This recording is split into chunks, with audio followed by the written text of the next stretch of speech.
capítulo 4, nós vamos do 1 até o 7, hoje pela manhã, para estudar essa carta. Chegaram aí comigo?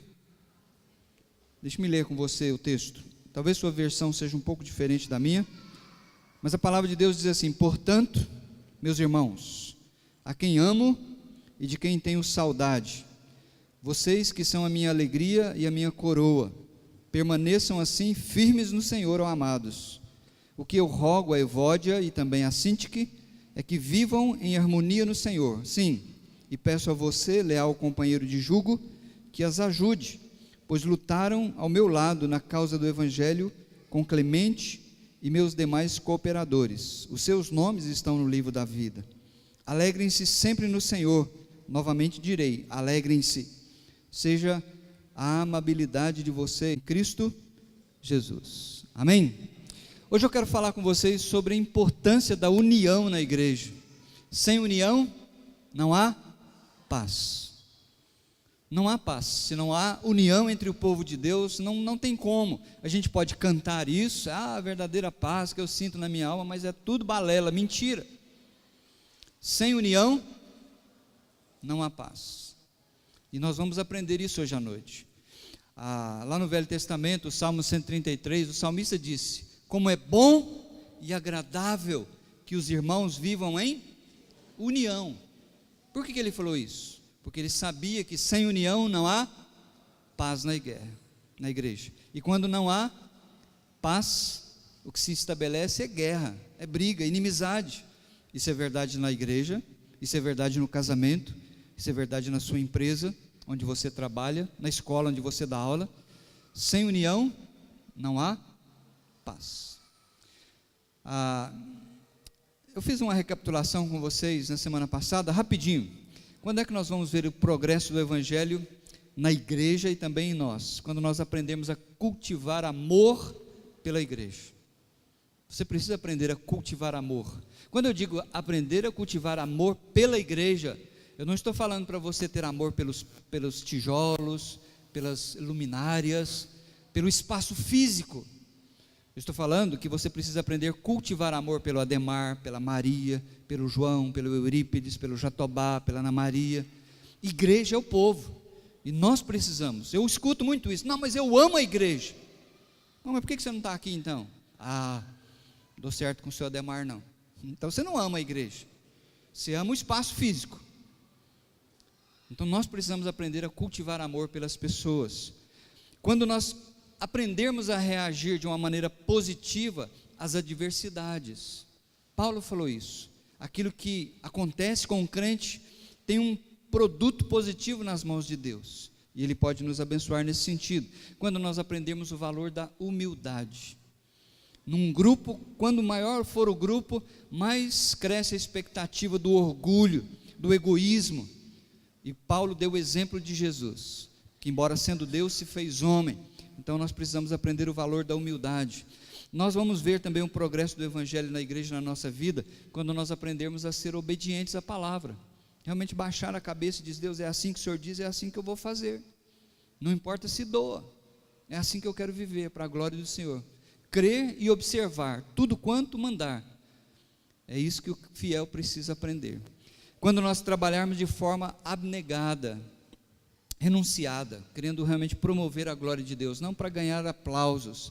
E quando nós confiarmos exclusivamente em Jesus como o nosso único e suficiente Salvador.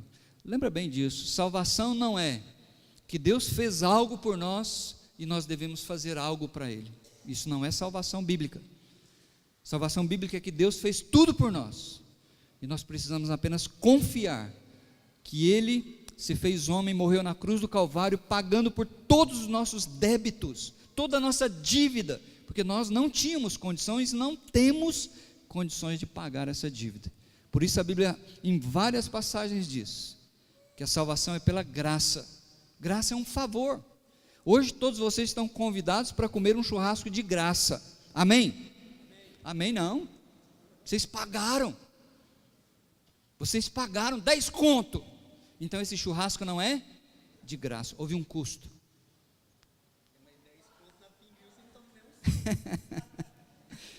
Entenderam a ideia? Então tem muita gente que acha que salvação é assim, é de graça, mas você tem que pagar alguma coisa. Não, a Bíblia diz que pela fé, a salvação é um dom de Deus, ok, meus queridos? Jesus disse o seguinte, vamos ler comigo? Eu vim para que vocês tenham vida, e a tenham plenamente, em abundância, em excesso. A palavra que ele está usando ali, vida na língua grega, é zoe, não é bios, não é a vida biológica que o papai e a mamãe deu para a gente. Ele está falando de uma vida espiritual que nós não tínhamos. Então ele veio para dar vida espiritual. Por isso Efésios capítulo 2, verso 1 diz assim, olha, nós estávamos mortos em delitos e pecados, e ele nos deu vida em Cristo Jesus. Então mais uma vez comigo, Jesus falando, eu vim para que vocês tenham vida, e a tenham em abundância. Nesse texto que nós acabamos de ler, olha comigo de novo lá no versículo 7, Paulo dizendo aos filipenses, e a paz de Deus, que excede todo entendimento, guardará o coração e a mente de vocês em Cristo. Aí eu fiquei pensando o seguinte, por que nós não vemos, muitas vezes na nossa vida, esta vida abundante? Por que nós não vemos essa paz? Por que sempre tem querelas, problemas de relacionamento? Vemos em abundância essa vida que Deus veio trazer para nós. Paulo, nessa carta, ele tem explicado isso para a igreja dos Filipenses. O problema é o pecado, principalmente o pecado do egoísmo. Por isso, nesta carta, constantemente, ele vai falar de humildade, ele vai falar de você a considerar o outro superior a você mesmo, porque senão não dá, não tem como. Nós estamos nos aproximando do Natal, e eu espero que você tenha em mente que Natal para você como crente em Jesus é mais do que presentes. Não estou dizendo que você não possa vir, trazer presente para mim, pode ficar à vontade. Não estou dizendo isso, que você pode comprar presente, dar para sua esposa, para o seu marido, para os seus filhos, não acho que isso está errado não. O problema é não entender o significado do Natal. Às vezes nós não temos nem condições de dar presente para os nossos filhos, mas é Natal, aí você pega e se sacrifica, faz dívida para comprar presente, aí está errado, porque o verdadeiro sentido do Natal para nós, é que Deus visitou esse mundo. O grande lance da história não é que o homem pisou na lua, o grande lance da história é que Deus pisou na terra, Ele veio aqui, e é isso que Paulo está querendo ensinar para a igreja de Filipos e para nós. Nós precisamos aprender isso, sermos humildes. Para mim o argumento que ele está usando nessa carta é o seguinte, ó, Sr. Luiz, se Cristo é Deus e Senhor, e Ele é, Ele se humilhou, por amor de cada um de nós, então não se espera outra atitude, na vida do Ademar, do Titão, do José, de qualquer um de nós, que não seja humildade, porque Ele é Senhor, e um dia, como nós já estudamos isso, todo joelho vai ter que se dobrar, e toda cerviz vai ter que se dizer, Ele é Senhor, para a glória de Deus Pai. Então, com base nisso, eu penso que é possível sim, para nós desfrutarmos de uma verdadeira paz, é possível sim nós desfrutarmos, não só de uma verdadeira paz, mas de uma vida abundante, mas é preciso tomar alguns cuidados, e Paulo vai explicar para nós quais são esses cuidados, ele vai dar alguns conselhos, nesse texto que nós acabamos de ler, eu pus ali 4 de 1 a 9, mas na verdade é 4 de 1 a 7, porque sem união a verdadeira paz não vai estabelecer na sua casa, nem na igreja, sem união a individualidade prevalece, é o euzinho que vai mandar em tudo, sem união os relacionamentos adoecem, e sem união não há progresso na igreja. Vamos ler comigo lá em cima, aquilo que está lá? A verdadeira paz só se manifesta quando, lá na sua casa é verdade isso, a verdadeira paz só se manifesta quando Jatobá e Aline vivem em união.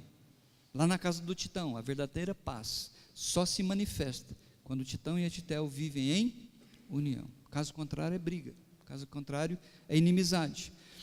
Olha o que Paulo está dizendo, vamos ler comigo? E a paz de Deus, que excede todo entendimento, guardará coração e a mente de vocês. Preste atenção nesse I, na verdade nessa E, né? É um conectivo que liga o que ele falou anteriormente com o que ele vai falar posteriormente. Então esse E, esse conectivo, ele está dizendo, olha, se você acatar esses conselhos, dos versículos 1, 2, 3, 4 e 5 e 6, e vai acontecer isso no versículo 7. Então o que eu entendo é que a paz de Deus é efeito, é consequência, não é a causa. A causa é o que nós vamos estudar, são os conselhos. Se nós obedecermos esses conselhos, a paz de Deus vai guardar o seu coração e a sua mente em Cristo Jesus. Entenderam isso? Então, nós não temos como ter paz se nós não agirmos de alguma maneira. 5 conselhos que Paulo vai dar para nós, para mostrar que a verdadeira paz, sim, é possível se manifestar. Primeiro conselho, olha comigo o versículo 1 do capítulo 4. E você vai dizer para mim qual que é o conselho. Portanto, meus irmãos, a quem amo, Paulo está escrevendo isso para aquela igreja que ele havia fundado, plantado, ele amava demais aqueles irmãos, e de quem tenho saudade, porque ele estava preso, quando ele escreveu essa carta, estava possivelmente em Roma. Vocês são minha alegria, a minha coroa, permaneçam assim firmes no Senhor, ó amados. Qual é o conselho? Permanecer o quê? Firme, esse é o conselho, permaneçam firmes no Senhor. Quer desfrutar paz na sua casa, na sua vida, na igreja? Permaneça firme. É interessante que essa palavra permanecer, stekete, esse palavrão que está ali, ó, stekete, aparece 7 vezes nas escrituras, 2 vezes aqui na carta Paulo usa essa palavra, stekete, e a ideia básica é de tomar posição. O contexto dessa palavra é tirada de um exército romano da época. Paulo pegou essa palavra lá quando os romanos estavam em guarda, em posição de guerra, e o inimigo lá na frente no horizonte, pronto para devorar os soldados. E o capitão passava em revista a tropa e dizia: meus soldados, prestem atenção, olhem os inimigos, eles querem nos destruir, eles querem nos matar. Se nós recuarmos, eles vão invadir a nossa terra, eles vão estrupar as nossas esposas, eles vão matar os nossos filhos, eles vão conquistar a nossa terra. Por isso, mantenham posição. É essa palavra que Paulo está usando. Permaneçam firmes, independente da circunstância. Permaneçam firmes, não recuem, porque senão o inimigo vai entrar e vai destruir. É isso que Satanás tem feito na igreja.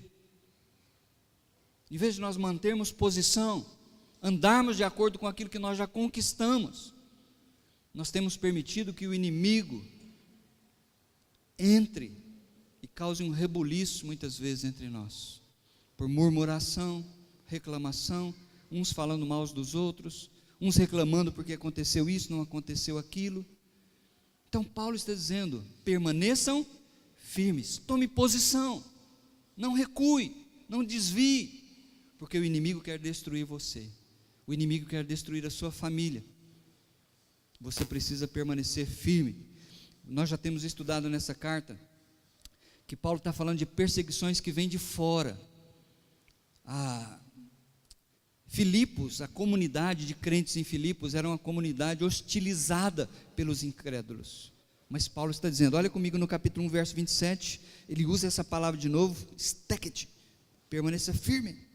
1:27, ele diz assim: não importa o que aconteça, exerçam a sua cidadania de maneira digna do evangelho de Cristo, para que assim, quer eu vá e os veja, quer apenas ouça a seu respeito, em minha ausência, fique eu sabendo que vocês permanecem firmes, num só espírito, lutando unânimes, juntos, unidos, pela fé evangélica. E olha o que ele diz no versículo 28, sem de forma alguma deixar-se intimidar pelos inimigos, por aqueles que se opõem a vocês. Mas havia pressão internas também na carta, e a gente vai ver uma dessas pressões agora. E esse vai ser o segundo conselho que nós vamos aprender. Primeiro, permaneçam firmes.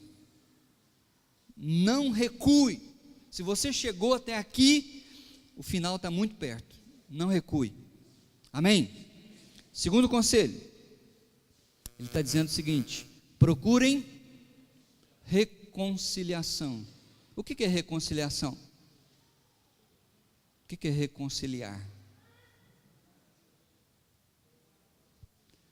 É quando estabelece uma intriga, uma guerra, um problema qualquer entre duas ou mais pessoas, e há uma interferência ou uma ingerência de alguém que ajuda, ou até mesmo não tem ingerência de ninguém, as duas próprias pessoas, ou os dois próprios grupos, conseguem estabelecer a paz. E aí então eles se reconciliam, eles voltam novamente a ter a mesma amizade. Olha comigo no versículo 3 e 4. Capítulo 4, 3 e 4, não, desculpa, 2 e 3. Diz assim, olha: o que eu rogo a Evódia, e eu rogo também a Sintique, é que vivam em harmonia. O que será que aconteceu? Evódia e Sintique eram duas mulheres da igreja. Elas eram atuantes no ministério. Olha comigo no versículo 3. Sim, peço a você, leal companheiro de julgo, provavelmente um dos líderes da igreja, ele não cita o nome aqui, e eu creio que de propósito, para que, se ele citasse o pastor, aí todo mundo poderia se excusar da responsabilidade e dizer: não, mas isso é problema do pastor, não é meu problema não. Mas Paulo, não citando um nome específico, ele joga a responsabilidade para qualquer um de nós, para intervir quando duas pessoas estão em inimizade e procurar a reconciliação. Sim, peço a você, leal companheiro de julgo, que as ajude, pois lutaram ao meu lado na causa do Evangelho, com Clemente e meus demais cooperadores. Os seus nomes estão no livro da vida. Então Paulo está dizendo: olha, viva em harmonia. Sabe por quê, queridos? Desarmonia é uma doença. Desarmonia é como câncer. Tem câncer que vem assim arrebentando da hora para outra, não é verdade? A pessoa vai no médico nessa semana, descobre que está com câncer, um mês depois está morto. Tem câncer que vai trabalhando devagarzinho, escondido. Ele vai comendo pelas beiradas, que nem um bom mineiro. A pessoa nem percebe que tem. Mas aí quando descobre, já não dá tempo mais também. Na igreja muitas vezes é assim. Se não aprendermos a resolver nossos conflitos, isso vai ser como um câncer, que vai comendo devagarzinho, igual a nossa irmã Inês falou. Alguém vai chegar para você e vai dizer: você viu o que o Jatobá fez? Ih, o Jatobá dá problema para todo lado que ele vai. Mas não é mesmo que você me falou isso agora vem uma coisa na minha cabeça. Outro dia ele fez isso comigo também. Então nós precisamos prestar atenção. Paulo está dizendo: olha, Evódia e Sintique, vocês olhem para o passado. Vocês duas eram amigas, trabalharam juntas. Vocês foram cooperadoras na plantação da igreja, na evangelização, no discipulado. Olha, o nome de vocês está escrito no livro da vida. Por que brigar? Por que essa querela tão boba? Por causa de uma coisinha besta? Então, aquilo que nós ouvimos agora mesmo, se tem problema, eu sempre digo para vocês, o problema não é ter problema, o problema é não resolver o problema. Então nós precisamos, em humildade, às vezes confrontar o irmão e dizer: ô meu irmão, você falou uma palavra tão dura para mim, eu fiquei tão machucado, não dormi essa semana com aquilo que você falou para mim. Não, rapaz, mas não era minha intenção. Saiu, mas nem pensei que eu tinha te machucado. Então nós precisamos aprender a reconciliar, a consertar as coisas erradas. Se não tiver união, não tem paz. A motivação para buscar a reconciliação é quem nós somos. Olha lá no início do do capítulo, como que ele começou esse parágrafo. Ele diz assim: portanto, meus irmãos. Ele não está falando assim, meus primos, meus parentes, bem distante. Não, ele está falando meus irmãos. Ele está dizendo que nós pertencemos, somos da mesma família. Outra coisa legal que ele fala assim: vocês são minha alegria e a minha coroa. Stéphanos é uma palavra em que o competidor na época do apóstolo Paulo, quando ganhava as Olimpíadas, colocava na cabeça. É como se fosse a medalha de ouro. E eu fiquei pensando, olha, nós somos a alegria e a coroa de Jesus. Ele pagou um preço por nós. Ele pagou um preço para que a igreja vivesse em harmonia e vivesse desfrutando a paz. E o que nós fizemos? Olha para trás. Puxa vida, quantas visitas nós fizemos juntos, quantas orações no grupo de oração nós oramos juntos, quanto tempo nós lemos a Bíblia juntos, quanto tempo nós temos de igreja juntos. Então Paulo está dizendo, tem muita coisa positiva. Aprendam a reconciliar, procurem a reconciliação. Terceiro conselho dele: alegrem-se no Senhor. Olha o que ele diz, versículo 4: alegrem-se sempre no Senhor. Novamente direi, alegrem-se. Problemas e conflitos tiram a alegria do povo, ou não? Pelo menos a minha tira. Quando você tem problema, você fica meio borocochô, não fica? Seja na nossa casa com a esposa, seja na igreja com o irmão, você fica farol baixo. Mas olha, a Bíblia está dizendo o seguinte: você pode ser escravo dos seus sentimentos, e infelizmente tem muita gente que é escravo dos seus sentimentos. Ele não consegue lidar com as questões da vida, ele não consegue agir independente do emocional. Então qualquer coisa que acontece, Paulo está dizendo, aprenda que a alegria no Senhor independe dos nossos sentimentos. Por isso ele diz, uma ordem: alegrem-se. Mesmo tendo conflito com essas duas senhoras, que acabou contaminando a igreja, baixou o farol da igreja, Paulo está dizendo, vocês precisam aprender a alegrar-se. Segundo, sempre, independente das circunstâncias. Terceiro, essa alegria tem que ser em quê? No Senhor. Quando o povo de Deus veio do cativeiro, com Neemias, para reconstruir Esdras, para reconstruir o templo, os mais velhos, seu Ademar, seu Alcides, Zezé, Zazete, aquele pessoal assim de cabeça branca, mais antigo, que tinham visto o primeiro templo, quando eles viram a construção do segundo templo, eles choraram. Não, mas esse trem é feio demais. O primeiro templo que era bonito, era feito de ouro, de prata, de bronze. Salomão fez, e eles choraram. E Neemias pegou e falou: para de chorar, para de se lamentar. É tempo de alegria. A alegria do Senhor é a força de vocês. E é isso que Paulo está dizendo. Independente das circunstâncias, aprendam a alegrar-se no Senhor. Quarto conselho que ele dá para nós: sejam amáveis. Versículo 5: seja a amabilidade de vocês conhecida por todos, perto está o Senhor. Como eu falei, a ideia aí tanto pode ser moderação como pode ser amabilidade. A nossa versão fez uma opção pela amabilidade. A ideia básica, Evódia, seja amável com Sintique. Sintique, seja amável com Evódia.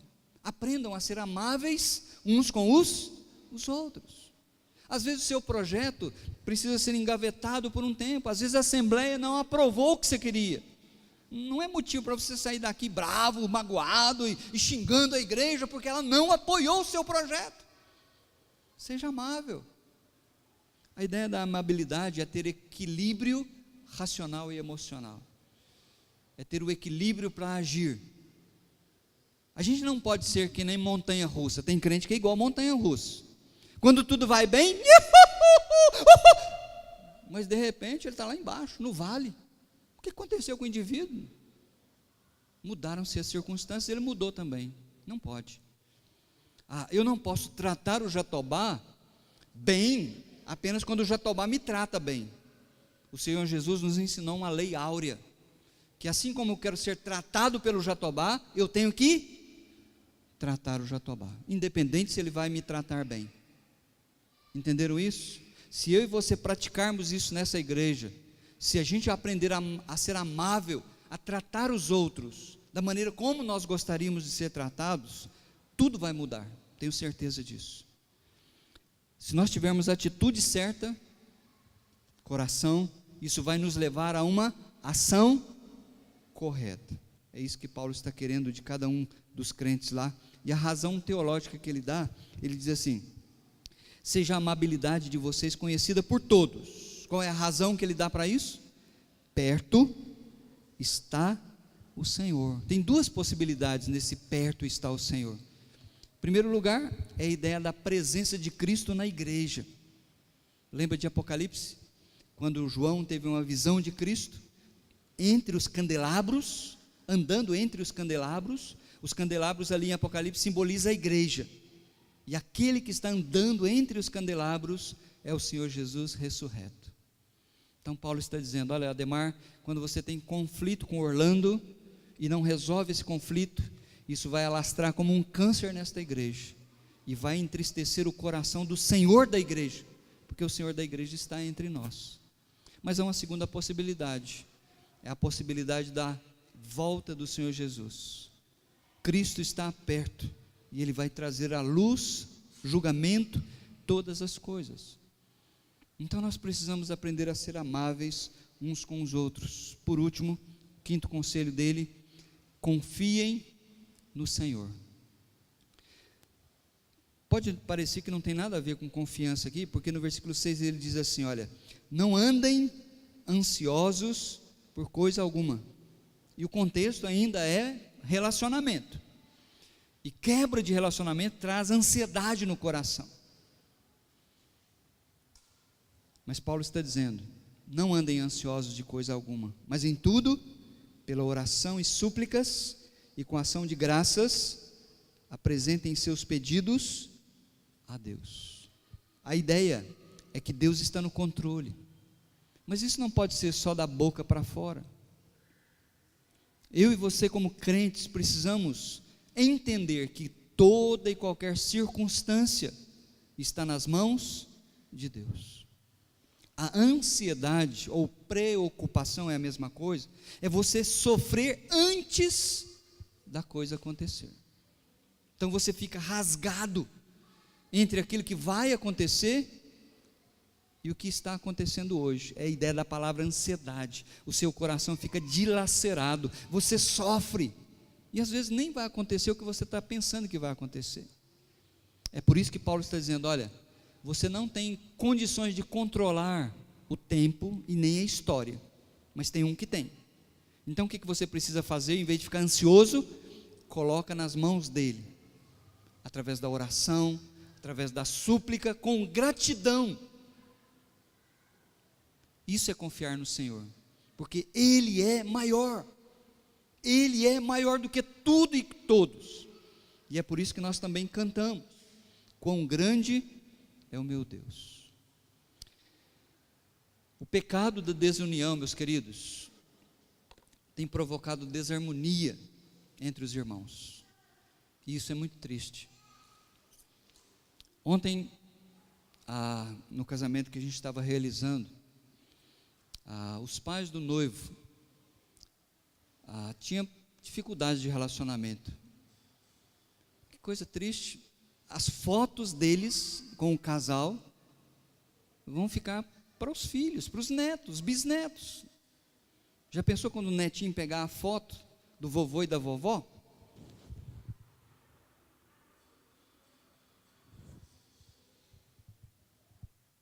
Alguém me chamou lá fora e falou assim: pastor, sabe por que climão estava lá dentro? Eu falei: não, por quê? É porque eles não dão certo não. Se deixar os dois juntos, sai metralhadora ali. Coisa triste. Tá bom, não dou certo com o Etel, mas hoje é o casamento da Ruth, eu vou fazer de tudo para nós dois dar certo, sair bem nas fotos. Pode ser até hipocrisia, mas meus netos, meus bisnetos vão ver essa foto daqui a algum tempo. E na igreja é a mesma coisa. O pecado da desunião provoca desarmonia. Você precisa entender isso, que quando não há amabilidade, quando não há união, o que produz é pecado. Desarmonia pode ser entre dois, afeta a igreja. Tinha problema, Evódia e Sintique, mas a desunião delas estava afetando a igreja inteira. A desarmonia pode ser entre irmãos, e isso impede o progresso do evangelho. Devemos viver em união para a glória de Deus. Isso é obediência. Não seja o que eu quero, mas o que o Senhor da igreja quer. Estou terminando. A consequência então da obediência a esses conselhos é o que Paulo fala no versículo 7. E aí então a paz de Deus, que excede todo entendimento, guardará o coração e a mente de vocês. Porque sem união não há paz. Não existe paz. Salvação é um ato gracioso. Nós falamos isso no início. Deus perdoa os pecados, Deus livra-nos da culpa que leva para o inferno. Por isso, eu e você precisamos de uma obra maior, e eu estou terminando. Uma obra maior de libertação. Deixa-me explicar isso aqui rapidinho para você. Preste bem atenção. O que é salvação? A Bíblia diz que Deus, Ele nos visita de uma maneira tão tremenda, que Ele não vê mais culpa em nós, por causa de Jesus Cristo. Sem Jesus, culpa. Com Jesus, culpa. Sem Jesus, vocês estão vendo lá em cima? Sem Jesus, com Jesus, a culpa é removida. Porque Deus nos trata baseados em Cristo Jesus. Você já tem sua culpa removida? Eu tenho certeza que sim, você tem Cristo. E no presente? Uma vez que nós cremos em Jesus, o que Deus espera de nós? Atitudes e ações santas, mudadas. É para isso que Paulo está escrevendo para Evódia e Sintique, para mim e para você. Precisamos ter santificação. E o futuro? A nossa natureza será totalmente transformada para nós sermos conforme Jesus Cristo. Essa é a motivação que nós temos.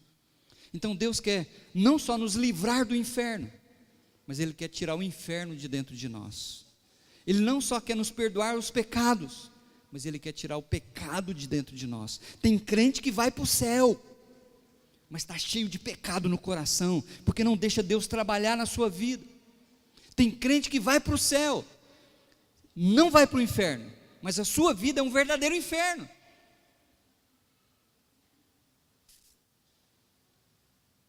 A gente quer viver assim? Eu não quero. Eu não quero viver uma vida como se fosse um inferno aqui na terra.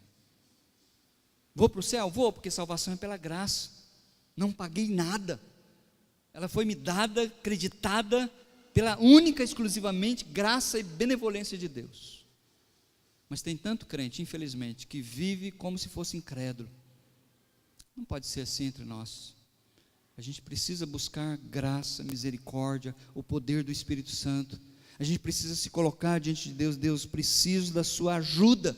Muda o meu coração, muda a minha mente, para que o Senhor vai tirando do meu coração o pecado, para que o Senhor vai tirando da minha vida o inferno, e assim então eu possa viver uma vida digna de um Deus tão grande como o Senhor.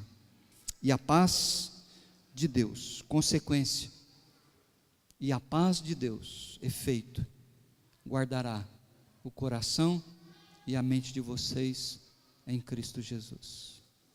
Amém?